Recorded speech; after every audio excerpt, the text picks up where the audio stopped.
Hi, this is Kyle with PMI McCaw Properties, and I'm here with Paul Starnes, and we're doing a remodel for him, and it's going to be a long-term rental. So we're going to talk about what we put into a rent house, because there's a lot of people that just change the locks and call it a rental, and then there's people that make it nice, and some people are like, well, why would you put money into a rental? And so I think there's I'm going to say pros and cons. I'm going to say there's all pros really to doing it right, especially when you're using like a hard money loan. Yeah, the first time, do it the first time, yeah. Okay, so let's, as a lender, you're wanting to take the scope of work that's on the house. Correct. So when you want the property when it's finished, made and completed, to hit a certain appraised value. Yeah. To get that, you need to do certain things in the house. Correct. What are some of the things that a lender looks for on that? Or an appraiser? We're looking, both. The appraiser and lender are looking for, on your rehab bid, what kind of countertops you're putting in. Using old tile, or is it going to be granite or laminate? Flooring is important. It used to be, laminate wood floors, but now the vinyl plank's getting just as nice and clean. So we're looking at floors. Are you doing all tile or all carpet? Or are you doing nice hardwoods? And also the big finish outs, the roof, HVAC, foundation, things like that. But the finish out's really important because they're trying to compare your finished product to the sold comps in the neighborhood. Right. And most of the sold comps nowadays are going to have granite, nice floors, sometimes windows. It just depends. For rentals, probably not need windows, but just a nice clean finish out. So as a property manager and a landlord, I'm always thinking, I want somebody to walk into my house or just be teleported into it. Yeah. And then them open their eyes and look around like, think that they're in a new house. Yeah. For the most part. I mean, they're going to know, hey, it's not brand new, but somebody's put a lot of care and effort into that. And some of the things that we've done is on the paint, we do a little above. Most people have been doing this kill and beige thing for years, and I still like it, but I've noticed that the ones that I paint with like a light gray, they just go faster. I think it just feels more modern, and paint's not really expensive. And then I'll make a contrasting ceiling so it's white. So you got the white, and it makes that wall pop a lot more. And then when you do that gray or even the beige with brand new plugs and switches that are white and not the old yellow, I mean, you just feel like you're in a new house. Yeah. And what happens is I see a lot of landlords that bring houses to me and say, hey, rent this thing. And they did most of what I just said, but they changed like the plates on the switches. With the old yellow plugs. They have the old yellow plugs. And it just screams half-assed, I guess would be the way to put it. And it's not that hard and to just switch that out for a few bucks. That's little examples like that shows you it's going to rent faster too. Yeah, it will. So we will see on this we'll see Timberline property. It'll be really interesting because exactly what you described is what we're doing and what's going on. So. Right. So on the paint colors, we're usually using agreeable gray if we're going with Sherwin-Williams, and at Home Depot Bear we've been using a silver bullet, and it's a little bit more gray, but it's really popped. It really makes the semi-gloss white trim pop, and it just looks brand new. The other thing on the flooring, on your house we're doing a vinyl plank, and for years people would say no vinyl plank, no vinyl, because it tears up and all that.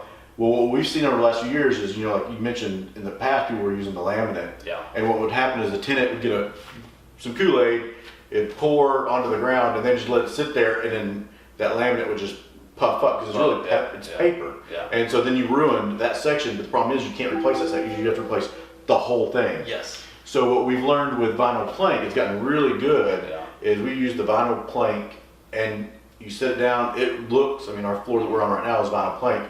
It looks good, but first of all, it's very difficult to damage. And then second of all, if you do damage it, you can literally pull up that one plank and put a new plank in its place. And especially in rentals, so you're trying to mitigate risk and stuff like that. I've talked to my appraisers, the vinyl plank is starting to look really good now. So it's starting to really compare with the laminate wood, and we're starting to see more people go vinyl plank because it's really nice. And so, like you said, it makes it pop. So there's not that big a difference. You're like, oh, I'm going to get vinyl plank. It's going to give me $5,000 more. It's not. It's just not. So now hardwood's a little different, but you're talking about a higher end property versus either a rental. So yeah. So my buddy Rodney and I were doing a flip probably 4 or 5 years ago, and it was nice. It was in Bedford, and we're trying to watch every penny, every dollar. We're very careful. So we'd go get the flooring from a closeout store, which is fine. Yeah. It was a laminate and it was click lock. Good product. It looked great. We put it in a lot of houses prior to that and it looked good. So we went in, put it all in. Everything was good to go, and there was a slight water leak at the hot water heater in the middle of the house. Yeah. Well, what happened is that water damaged enough of the vinyl plank to where we had to rip it out. We didn't have enough extra. Yeah. So we went back to the closeout store to get extra, and the lock was slightly different. A little different, huh? So it looked the same, but we couldn't get the lock to go because it was slightly different.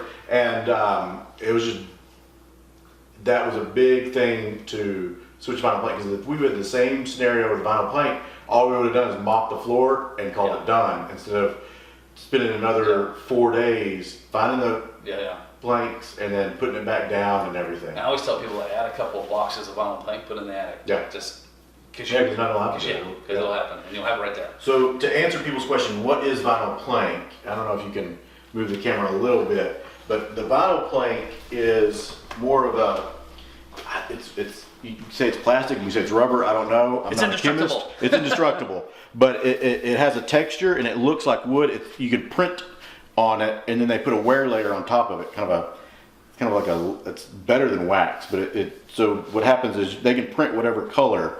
So there's literally thousands of prints that you can pick. We've been going with kind of a gray. I like the dark browns. Some people go with the light browns. The light browns I like to put in some of my lower end stuff because you don't even see the dirt because they don't mop. But and then the thing about it on the back, it's going to have a little texture. So you put a real thin glue layer down, and then you let it sit for, I think it's 15 minutes, and you come back and start putting these planks down, and you pressure and you stamp it down, and it stays. It's nice and easy. Yeah. And you can also go a little upgrade and get the click, so it'll click lock and stay in place. I use that on the houses that the foundation's not quite perfect, because that way it's kind of floating. So it kind of hides a little bit of the imperfections in there. And I'm not using the regular traditional laminate hardly at all anymore. There's not a lot. Now we're doing a really nice house, especially if we're going to flip it. We might be looking at an engineered wood floor, which is actually not that crazy expensive, and we can put that in pretty easily. Absolutely. So that's what we're doing on the rent houses right now, and we've had our experiences. They rent faster when they look fresh and clean and new, and they hit the appraisal number, which is the most important piece, because we want to make sure that they can refi that out. And the way to know what to put into a house is to look at everything in a certain radius of that house to see what it looked like. Did they do granite or not granite? Exactly. In that neighborhood, you don't really have to do granite, but it's not really expensive to do it. And one of the things I like about granite is, if it's not that expensive to do it, we're doing it in timberline, by the way. And the reason why is, when you have multiple tenants in there and they're cutting on there, that laminate's going to get nicked. And with a solid surface like granite, hey, might as well do it right the first time. I'm a big proponent of that. So and it'll just help the value.